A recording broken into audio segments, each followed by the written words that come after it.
This episode of the QA is brought to you by the Rainier Arms Apex Club. Happy end of the month to you. It is the last Monday of the month in November 2019, which means it is time for the QA, where we answer your questions. As always, the best way to get your question on the show is to email us at the email address shown below. That is theqa@gunsandtactics.com. You can also leave comments. However, the emails work great because then they come to the inbox. I can save them on the show and make sure they get to the show and go from there. So again, the email address shown below is the best way. My name is Dave Tim. Thank you very much for spending a few minutes checking out this episode. And before we get rocking and rolling, I just want to say, I hope you guys have a happy holiday season coming up. It is truly my favorite time of year. I love the holidays, mainly because I like to eat, but I love getting together with my friends, family, loved ones, and just kind of reflecting on the good that's going on. So I hope you guys have a happy holiday season. I know I'm really looking forward to it. I hope you are as well. But we don't have that many questions this month. We got some hate mail, we got some love mail, and we have a couple of questions and some comments. Actually, mainly one question and some comments, but it'll kind of be more of a discussion. So before I get into that, I do want to engage with you guys a little bit because let's get real for a second. Let's get real for a second. I think out of all the videos that I produce, even though these are not the most viewed videos, I truly do think that you guys are probably the most engaged viewers. Now, I can't see if it's the same people watching video, month to month or episode to episode at YouTube. Maybe, I don't know, maybe it doesn't, I just don't know how to do it. But I can't see who necessarily is watching or if it's the same people. But I gotta say, I think that the QA viewers are probably the most loyal and engaged, where I realize there's not a ton of you. Every QA gets on average maybe a couple thousand views, so it's not a ton. But it seems like you guys are by far the most engaged. And some of the comments that we do get are very wonderful and nice to hear, so I do really appreciate that. So that being said, since you guys are kind of like the inner circle of the following, what do you guys want to see? Where do you want to go? We tried live when I was on the road the last couple months, and that's what the hate mail stems from. But we didn't really get a ton of engagement. I did post it afterwards, and partly shame on me because I didn't promote it enough ahead of time. So maybe we'll do a live session in the future that we can help organize or whatever. But if there's a direction that you want to see the QA or other videos go, let me know, and I want to make that happen because I had a goal for this year, 2019. I wanted to be at 50,000 subscribers, and right now we're at just a hair over 38,000. So we are like 86% there. But I don't think I'll probably hit that 50 by the end of the year. But if we do, I want to organize like a big 50K giveaway. So maybe if you can help get the word out, that would be awesome. I know, I had an idea. Maybe I could talk about PMags and someone, never mind. Not gonna go there. Anyways, let's get right to it. First things first, the hate mail. This is from Scott from Wisconsin. Now, Scott, I'm from Minnesota. We're fellow Midwesterners here. Relax, man. Let's just enjoy some white cheddar and let's chill a little bit. But this guy seems upset.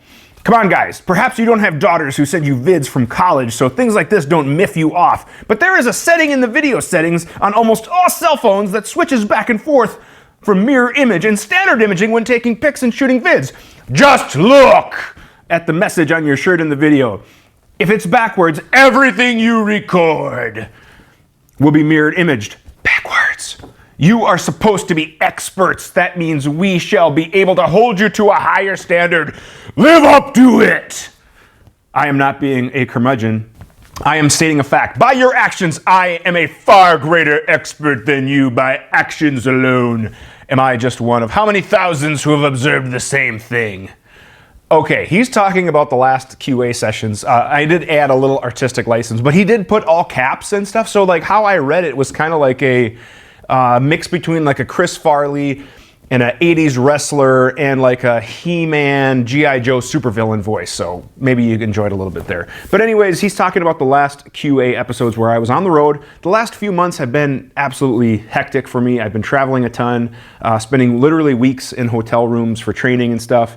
And yes, I wanted to keep the QA on session, so I used my cell phone because it's the most convenient and easy way to make a live session on the road.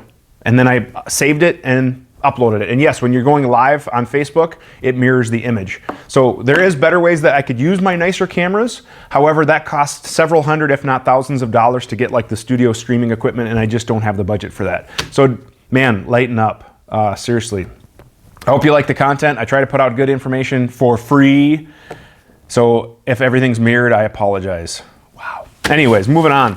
On the flip side, I did receive a love letter, and this was kind of unexpected. This was a gentleman I met at TriggerCon, and I got this a little while ago. I meant to read it before, but Dave, it was nice to meet you at TriggerCon 2019. I've been a fan of your YouTube channel for a while. Even the simple videos like the one on thread locker and range bag setup were excellent. Keep up the good work. I don't do social media, but if you're ever coming out my way, don't hesitate to call.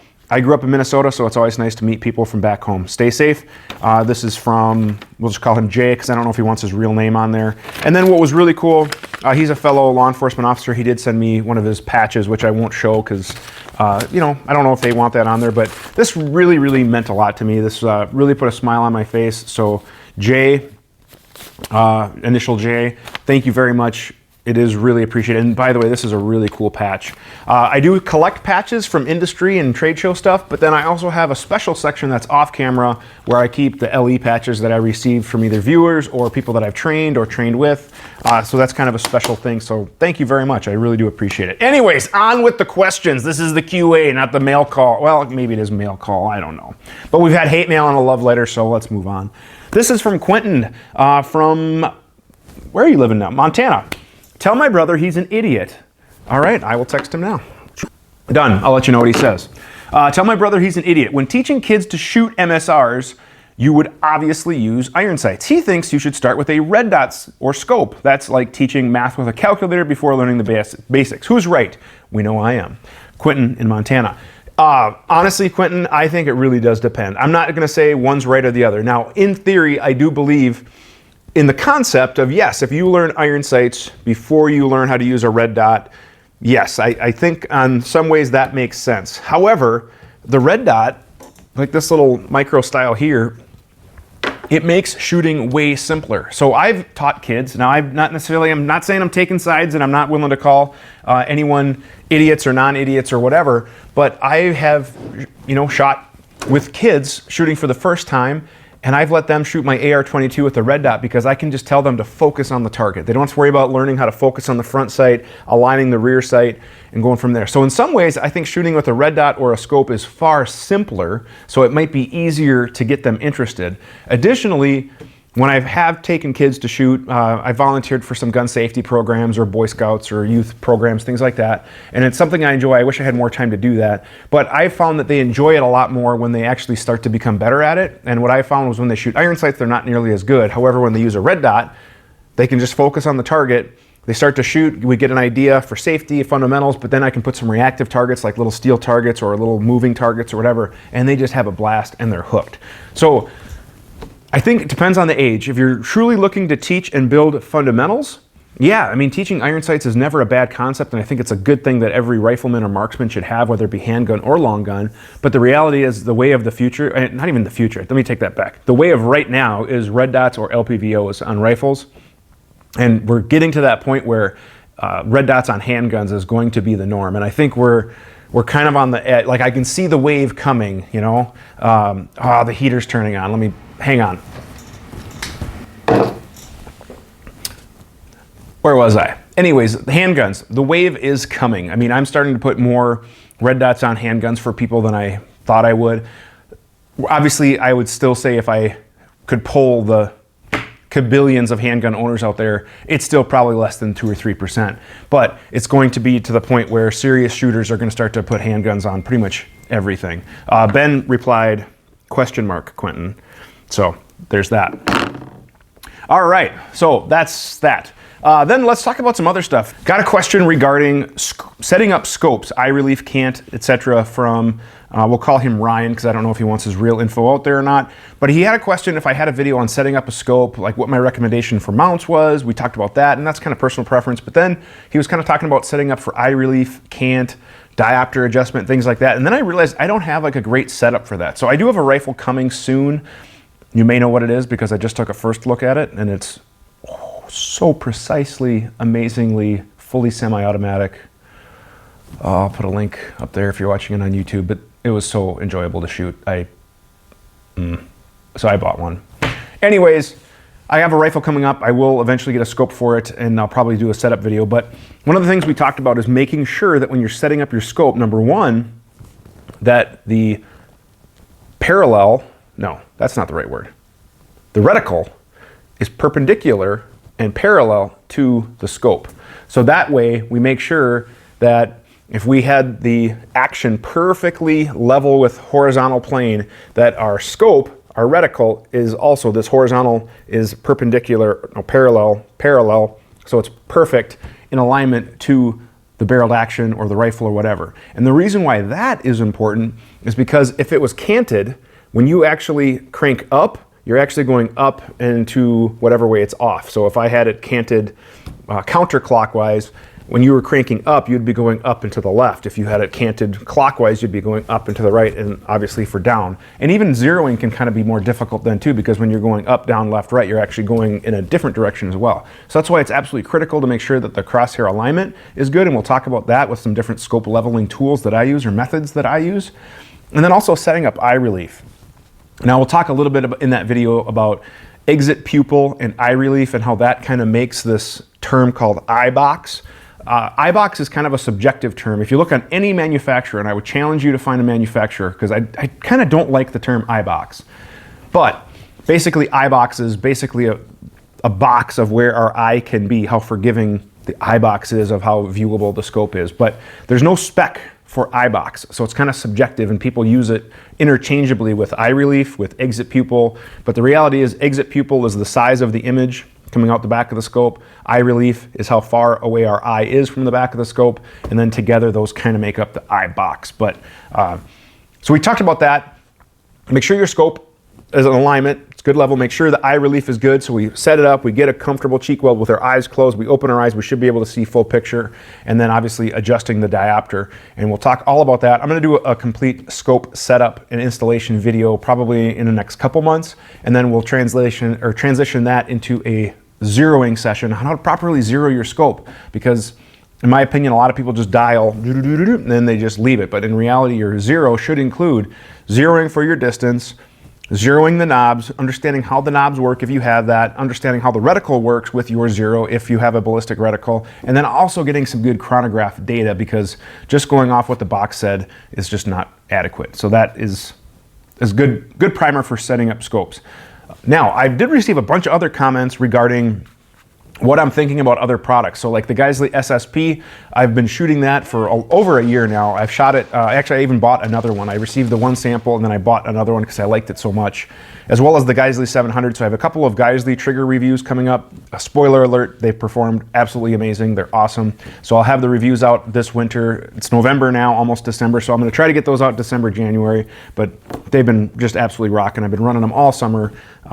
Just no issues there. I also did get a few questions about the JP LRI-20 that I hinted at earlier. If you haven't checked out the first look video, I put a card up earlier. I don't know if it'll let me put 2 cards up, but otherwise you can go to our webpage and check that out. But that was, yes, it was as cool as it was in the video. My giddy excitement that reflected in the video was very genuine.